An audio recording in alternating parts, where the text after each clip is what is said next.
Seth, do you know how many YouTube videos there are on queen excluders? I have not a clue, sir. Well, I don't have a clue either, because I think there's too many to count. When I started making YouTube videos, I thought I might like to do one on queen excluders, and right away I gave up that idea because there are so many videos that I thought maybe everything that needed to be said has already been said 100 times and by 100 different people. There's some pretty well-known names on here on YouTube. Ian Stepler is here talking about queen excluders. They're an integral part of his operation. He'd have a lot of trouble if he didn't use queen excluders on those single-story colonies. Don the Fat Bee Man. Lots of recognizable names here. I'm not sure I can add much to what's already been said, but I'm getting a lot of emails and comments on our YouTube channel about queen excluders, so I thought I'd go ahead and put my 2 cents in too. I think this video is going to be mostly targeted towards newer beekeepers that are still trying to figure out what to do with queen excluders.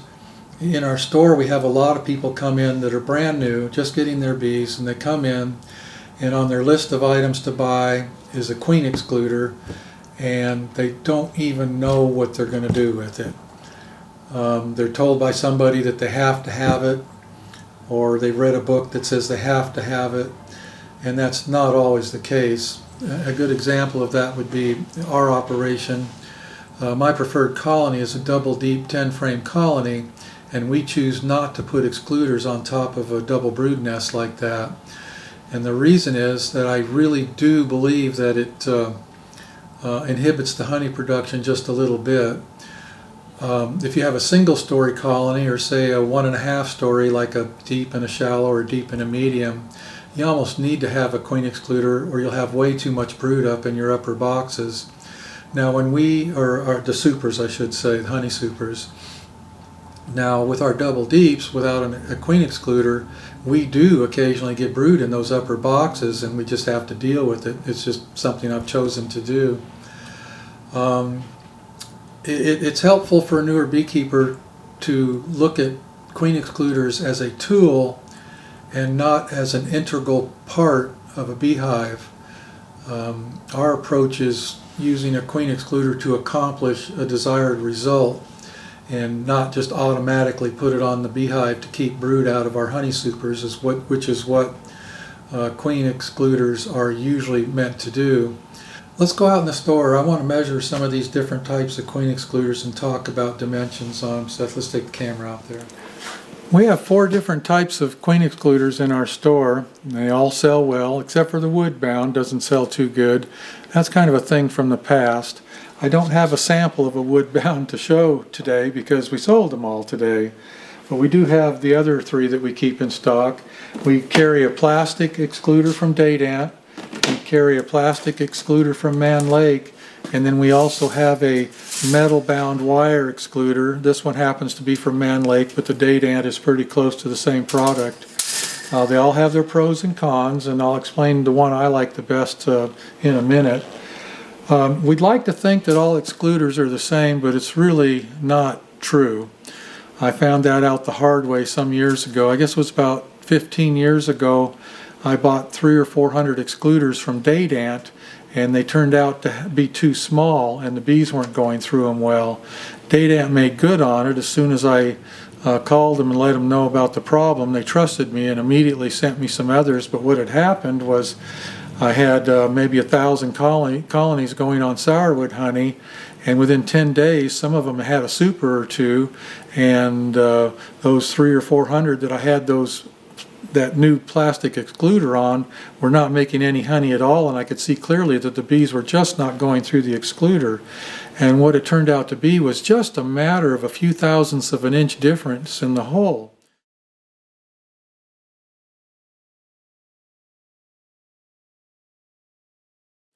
Now the smaller holes that I see these days are usually about 166 thousandths of an inch, and the bigger ones being about 173, 174.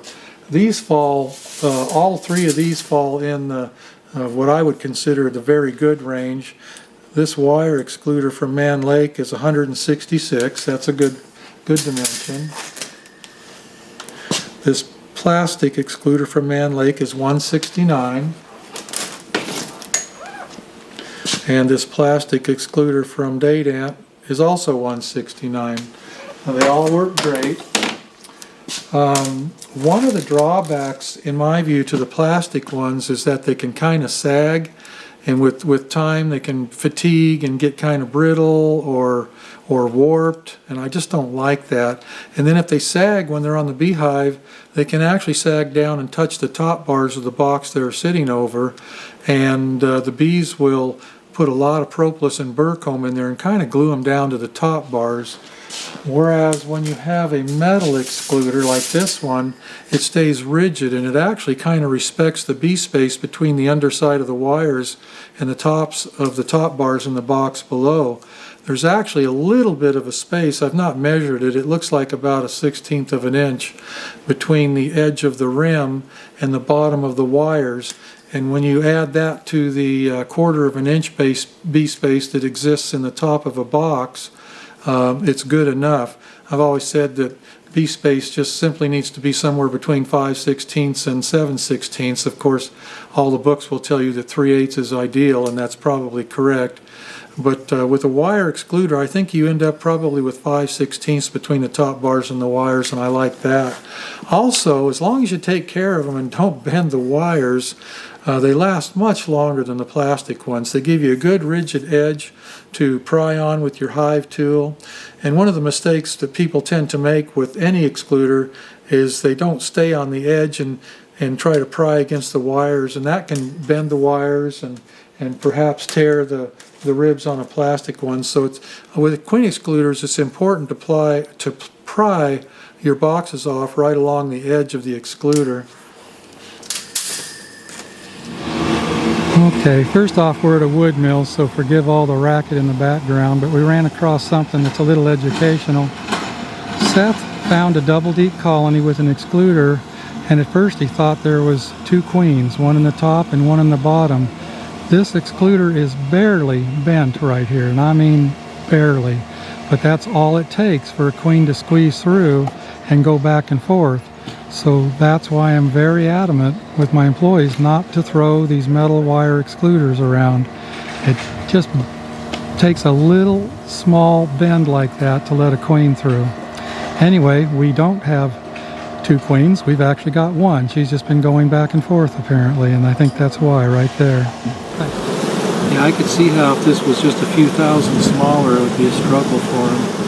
Right now they're going through. It's a little bit of a squeeze, but they're going through okay.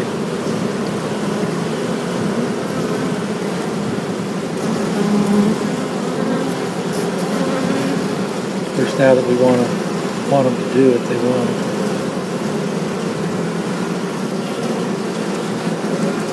Also, this shot shows how there's actually a bee space, the proper bee space between these wires and the top bars down there.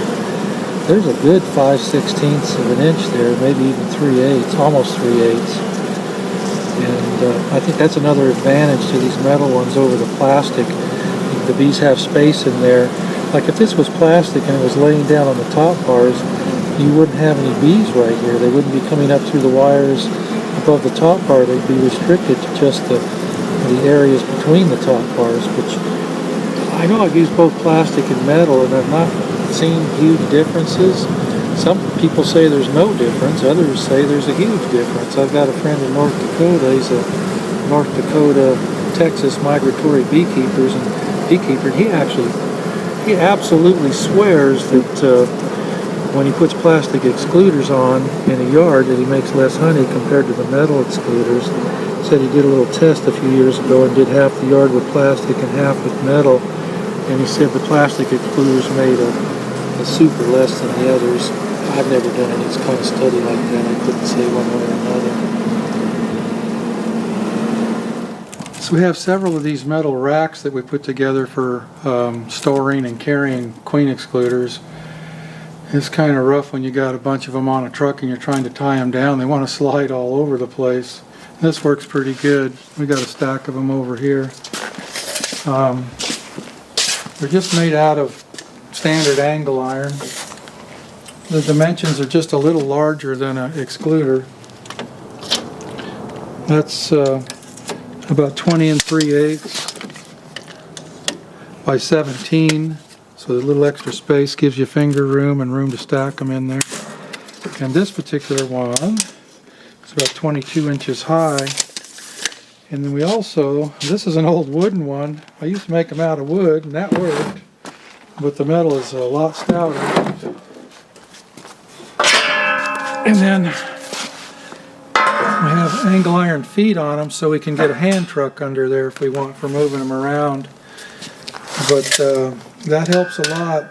The only thing I might choose to do different if I was building these from scratch, if I had the money and the wherewithal, I believe I'd make them out of aluminum, because these racks of excluders get quite heavy. We actually lift them onto the truck with a forklift if they're full of metal excluders. And by the way, that is one of the drawbacks of the metal excluders. They're much heavier than the plastic. If this is full of plastic excluders, one man can lift it up on the truck. If it's full of metal excluders, it's a chore even for two people to put it up on the truck. That is one pro to the plastics. They're much lighter. That helps us keep things organized, though. There's an amazing amount of conflicting opinions on YouTube and the internet in general on how to use queen excluders.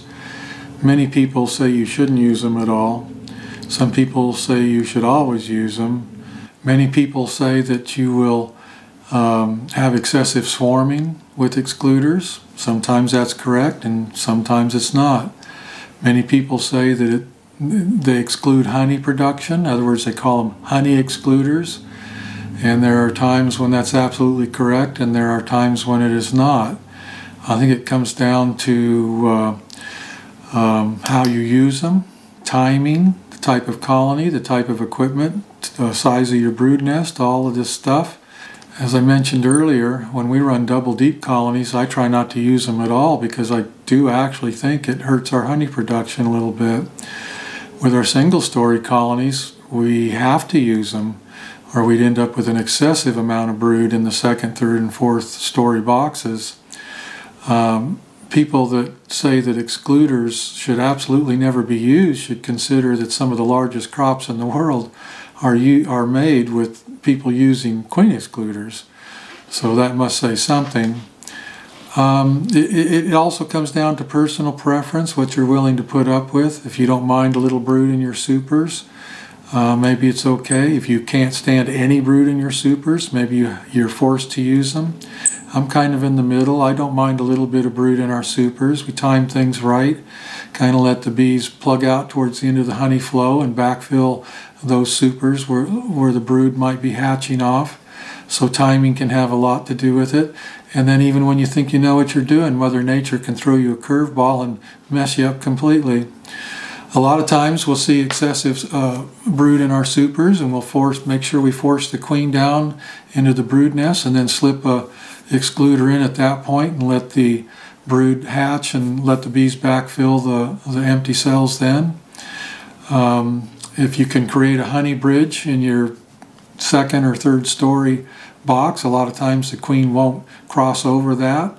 But if there's a dearth, maybe that honey bridge disappears and the queen just goes ahead and moves all the way upstairs and puts 2 frames of brood in every box you have on. So there's always these different scenarios. So many people's opinion just comes down to whether they've had good experiences or bad experiences. Anybody who says you should never use excluders probably needs to just look at it a little closer. There's definitely times when excluders are the right way to go. I can't tell anybody what to do or how to do it. I think it just comes down to personal experience and personal opinion, personal experiences. Anyway, queen excluders are okay. Just got to figure out how to use them right.